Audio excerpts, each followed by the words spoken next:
Hello everyone and welcome back to Let's Play Shovel Knight King of Cards.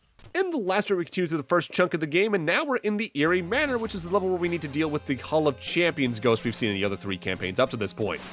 In order to take care of them in this level, we need to actively charge into the lamps, which we can then use the shockwaves from to kill the ghosts, just like in some of the other campaigns up to this point. The way this level is structured is that's a few small rooms, but you need to figure out how to get the ghosts into the lamp shockwaves and all that while grabbing what money you can along the way. It's not a very long level, mind you, not that many levels in this campaign are. Mind you, not that the level length here in King of Cards is an inherently bad thing. If anything, I do prefer my platformer levels to be sweet and sharply designed in length rather than a bit too long, which I believe I brought up in all three of the other campaigns can be a bit of an issue of Shovel of Hope, Plague of Shadows, and Spectre of Torment. Is this Pridemoor Keep? If so, it's even more shamefully squalid than I'd imagined!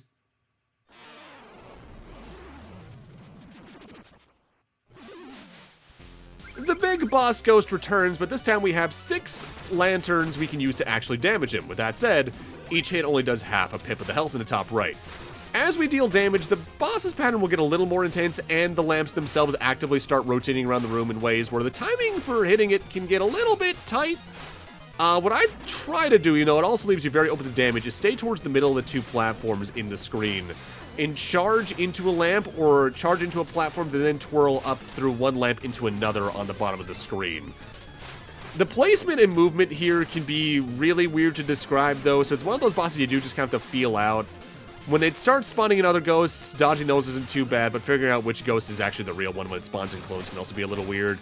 I've had this fight take me like 4 attempts before. I've had it take 1 attempt. It really just depends on what attack it likes to do at what point in time and where the lanterns lie at that specific moment. It's kind of, I'm not going to say rough, but it can be trying depending on how luck plays out for you in timing. With that said, like more levels in this campaign than any of the others, this is ultimately an option level. To kind of showcase what I mean, speedrun-wise on speedrun.com, the 100% world record for King Knight is a 2-hour, 17-minute run by Norcus. The any percent run, so the shortest one for King Knight, is by Norcus as well at 30 minutes. Whatever royal lies here must have loved using decrees. Powerful stuff, but only last for a little bit. But why hold them? You'll just end up like whoever left these chests here. In this specific treasure trove here, we're going to have a chest that gives us our first decree. This is sort of the equivalent to the E-cores from some of the other campaigns, in that when you use them, you're temporarily given a buff. For instance, the Decree of Rejuvenation summons a truthful that will restore your health and vigor for 25 seconds. Figuring out when to use those can be iffy, if only because some of them go by pretty quickly. I'd argue the rejuvenation ones are the most useful, especially during boss fights, though, but I don't use them too much, if only because I kind of forget I have them compared to the E-cores. I think that's also because when it comes to healing, there's good enough healing items in the game, and King Knight's crying healing ability you can unlock really goes a long way. Hark! My trap has ensnared another wraith. Your kind grows bolder by the day. No, wait, I'm alive and I'm no wraith. The scent of dark magic swirls about you like an aura of death. I've made no mistake. Perhaps it's my lucky joustus deck. Its previous owner did bear a striking resemblance to the Grim Reaper. But truly, how could you smell it over your own pestilent pong? You're the one who seems to reek of ghosts. Lies. Insolence! My patience ends here, ghost. Prepare to be banished. The Phantom Striker returns and is more or less the same from prior campaigns. Will often raise his saber to the sky to get electrified and shoot projectiles out either direction before actively stabbing forward to cause some projectiles to fly out. He can cause some electric orbs to spawn in the corners and move towards your generalized location. Largely, as long as you're good about keeping a read on what's going on in a room with a lot of projectiles, he's not too much to write home about. But when he actively gets more aggressive later on in his health bar, it is worth noting how fast his attacks can come out. Let alone how annoying his teleporting might be in the case he's only a few blows away from death, but at the same time, it's not too bad. He stands still long enough for the dueling glove can actually come in real handy here. Watch out for the last chunk of his health, though, because his real big aggression that he'll cause lightning to spawn in randomly, and I think if it hits him, he sets out another attack almost immediately. But if you're staying below the platforms, you're pretty safe from that in the long term. And because he was an optional roaming boss, he'll now actively show up randomly in the Glidewing for a Joustus duel. And that's a pretty notable one you can get pretty early on, because his own card that's in his deck is the first occurrence of another new type of card. Notably, his own card, should you capture it, has a skull on the bottom left. That's what's known as a grave card. What's unique about that specific card variant is that you can play it willingly onto graveyard tiles to start. Now, at this point, there's only really a few circumstances that can really come in handy, but later on, there's certain duels where having a lot of grave cards can come in real handy for setting up combos and pushing cards certain directions. King Knight, you didn't tell me I'd become a ghost. Unsuitable as a Joustus champion. You could have told me. Yes, well, it was a bit of a complicated matter, you see. I cannot compete, but I still carry coin. May do patronage be more useful to you than it was to me. Here. But also, we can duel Duelist D. Care to play Joustus? I've no future to lose now, only time to waste. Let us duel then. My body may be insubstantial, but the tension is palpable. Now, you'd think despite him being a ghost that we would also have a grave card to potentially get here with Duelist D, but no, his deck is largely a lot of the standard cards except for his own one, which is a pretty decent early game 2 strength. Being able to go 2 directions at once is pretty nice. Though, when it comes to building your deck, you want to make sure you have a mixture of cards that can push in multiple, if not all directions, but also some that only push in 1 or 2 at most, because that way you can set up some combos. Like, something you'll see me do pretty commonly is place a card next to a gem with an arrow that points towards the gem. That way I can push it onto the gem and not have to worry about being pushed the opposite direction, except for by a higher strength card, but I don't have to worry about that at this point in the game. Mind you, when it comes to strategy to begin with in Joustus, you really have to keep in mind what the opposite player has. This is not a blue napkin, this is my phantom shroud. You frustrate me, Ghost. No matter. Why not settle our petty differences with Joustus? Phantom Striker's card, like I mentioned, is one you really want to try and get, but also the ones that have Slam in here are pretty good. In fact, honestly, even like the big skeleton card right there, 3 directions, facing downwards, pretty good.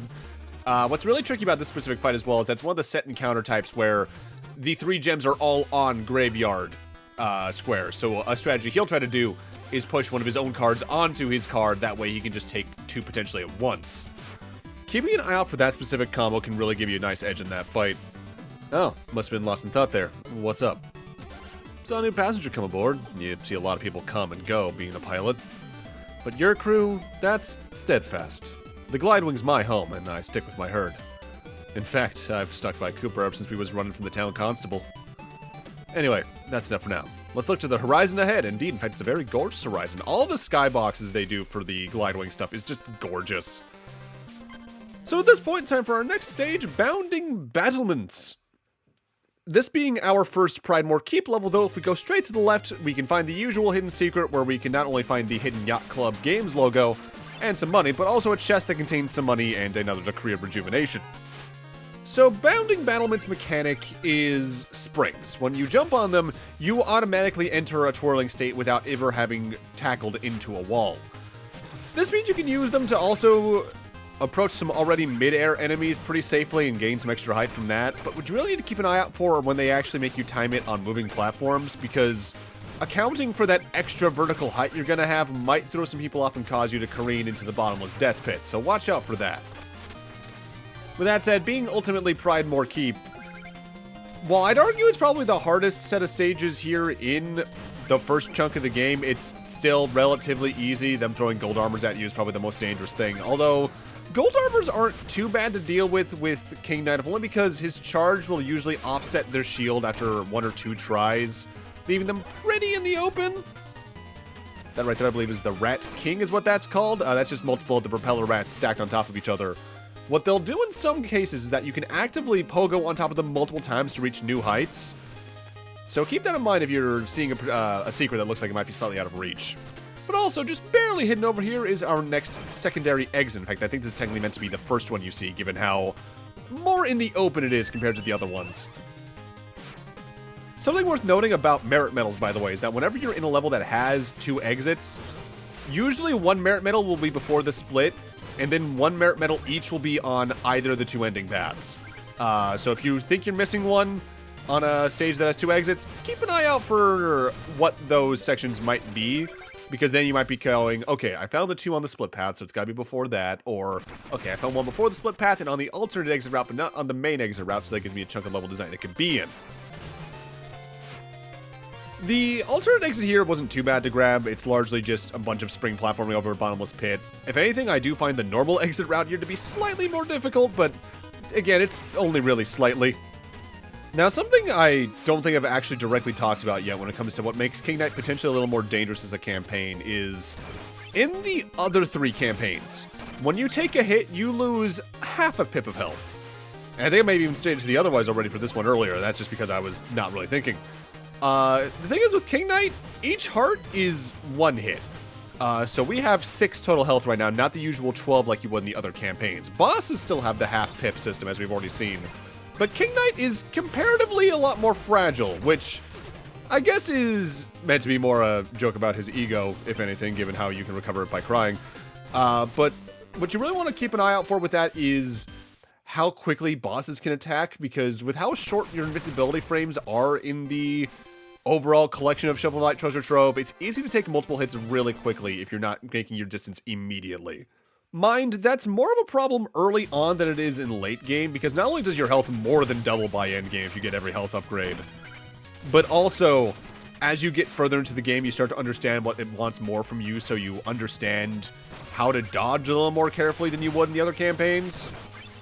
The main gimmick with Enchanted Conclave has to do with these new darker variants of the Wisdom enemies we've seen since Shovel of Hope's version of Pridemoor Keep. As compared to their red-cloaked companions, these guys fire lanterns forward that you can use as projectiles to bounce into. Use that in tandem with the actual lanterns here, and you can actually get some pretty good twirl combos going on. So hey, you might want to keep that in mind. Hidden secret right here for a merit medal. Compared to the other campaigns, if only because there's so many more levels, King Knight does do this type of secret a little more often, where you have to traverse over the HUD at the top of the screen. Largely, you can tell that's something you might be able to do based on what the tiles look like. If the tiles just end at the top of the screen very flatly like the platform on the right, that's not something you can jump over, but if they have the top of the tiles like the floors below me, you can probably walk on top of that, so keep an eye out for that. But that said, this is also one of the rare levels that actively has a secondary mechanic, and it's kind of tied to the Conclave idea too. And it's one that's directly from the other versions of Pridemoor Keep, unlike these versions of the Wisdoms. Namely, you might recall back in the other versions of Pridemoor Keep, a prominent mechanic was this book you could hit that would cause page tiles to spawn in that you could then use as platforms. That's going to be the gimmick during the latter half of the normal exit. What can be surprisingly weird to get used to with that mechanic as King Knight is, despite them being temporary platforms, they are still in effect platforms, so you can dash into them to actively get that extra altitude. On a first playthrough, I think I actively was trying to bounce off an enemy and get on top of them, because in my head, for some reason, the temporary book page platforms couldn't be charged into for some reason. It's one of those things that just kind of didn't make sense to me at first, but once I thought about it for like 20 seconds, I was like, wait, I'm being an idiot. Which, again, everyone absorbs information differently and all that jazz, but that's just one of those that I feel silly about in retrospect. Another hidden HUD area up here for another secret area ring to get our next merit medal.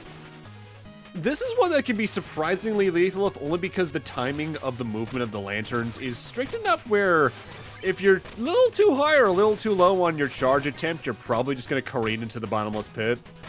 Which honestly kind of describes a lot of jumps towards the latter half of this campaign, as we'll see.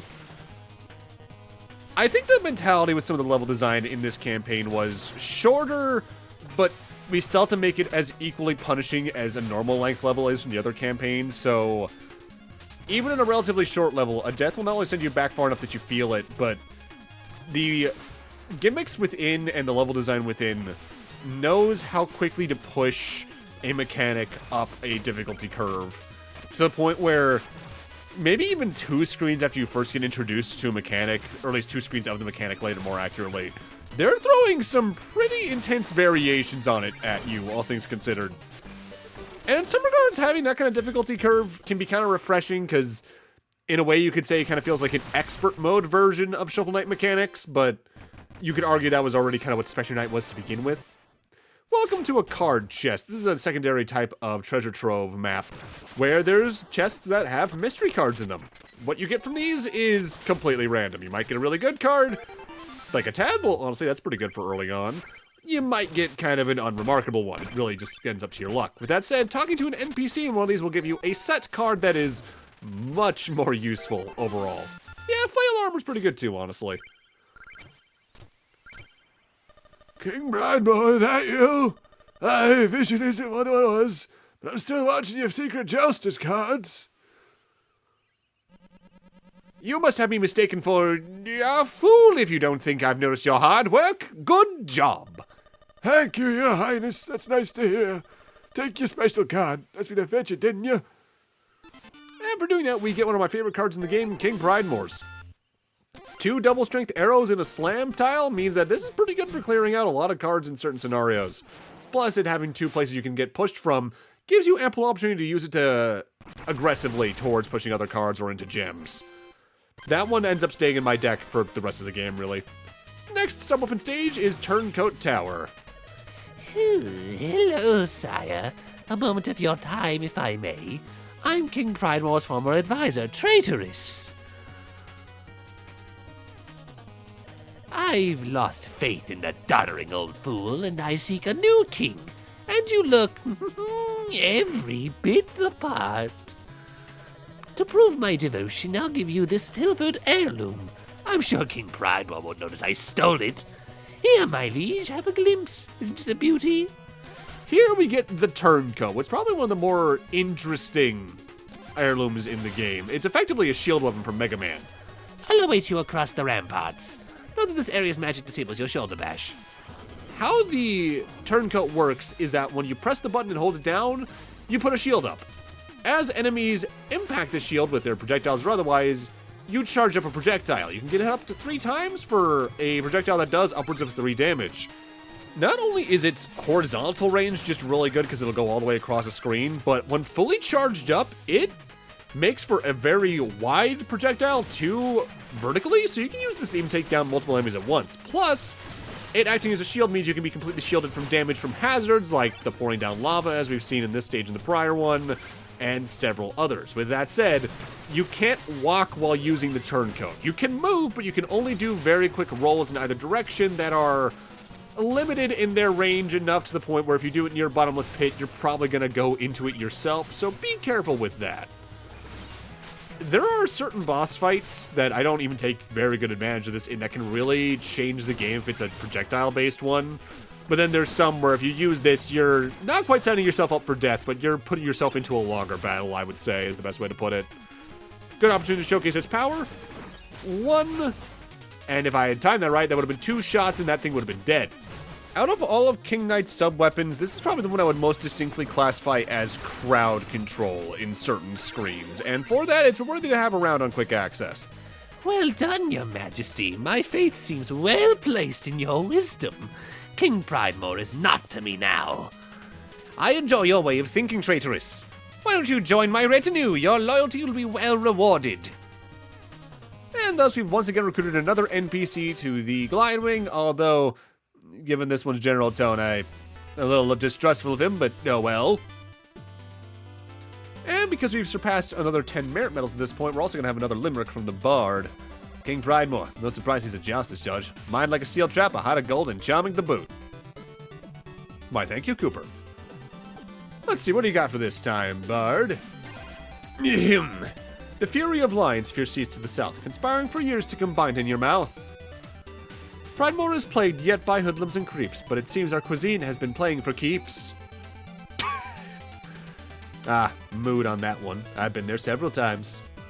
Now, at this point, I do spend some of my nearly 20,000 gold to get some extra upgrades, but make sure you have about 5,000 gold left over whatever you do for shopping at this point.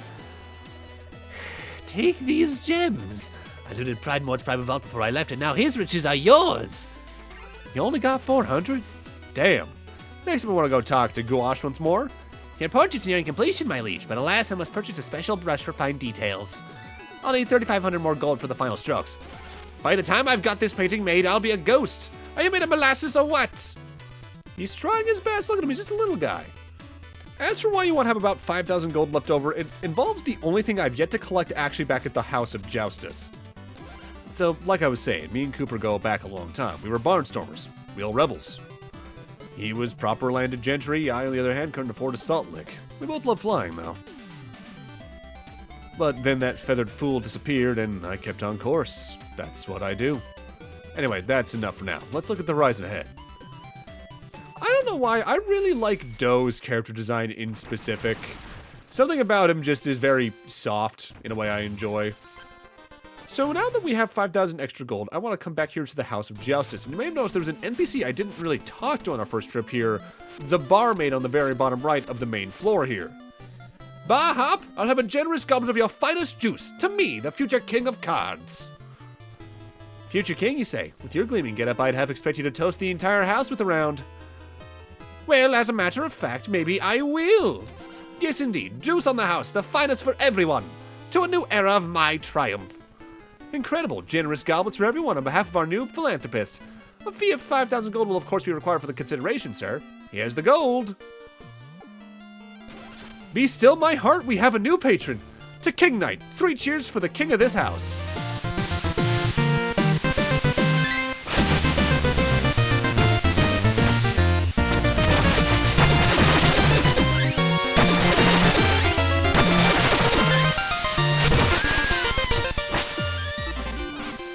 And for doing that, you get the Horns of Heralding. Reclaim gold and shred enemies with confetti. This is the attack he uses in his boss fight in the other campaigns, and it's arguably my favorite sub-weapon in the game because it covers the entire screen with confetti and can just shred enemies to pieces. Plus, as the tooltip said there, you can also use it to reclaim your gold bags when you die, because like with the other campaigns, when you die, you actively lose 3 bags of some amount of gold dependent on a percentage of what you have in total at that point when you die. The only trade-off with the Horns of Heralding is they are expensive to use. They cost 20 vigor per use, so at this point I can only use them twice. But still, keep them in mind for tight situations.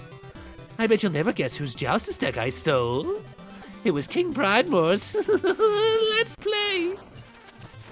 Traitorous isn't too much to worry about, especially given how small the field is, but his card being a pretty decent up and down one isn't nothing to really nod your head out at this point. Better to have at least one card that has that field of effect while it has a 2 strength arrow rather than a 1 strength. That should be one of your first priorities. Turns out Cooper dropped his whole nest egg on the glide wing. When I joined up and the bard was already here. Bard writes about adventures, you see. Cooper creates them. Old 1-2 punch. I say what the birds and the bards do is their business. Me, I'm happy here watching the clouds scroll on by. Anyway, that's enough for now. Let's look to the horizon ahead. But with that, I'm gonna need to end this off here. Thank you guys for watching, and in part 5 we're gonna go finally tackle King Pridemoor himself. See you guys then.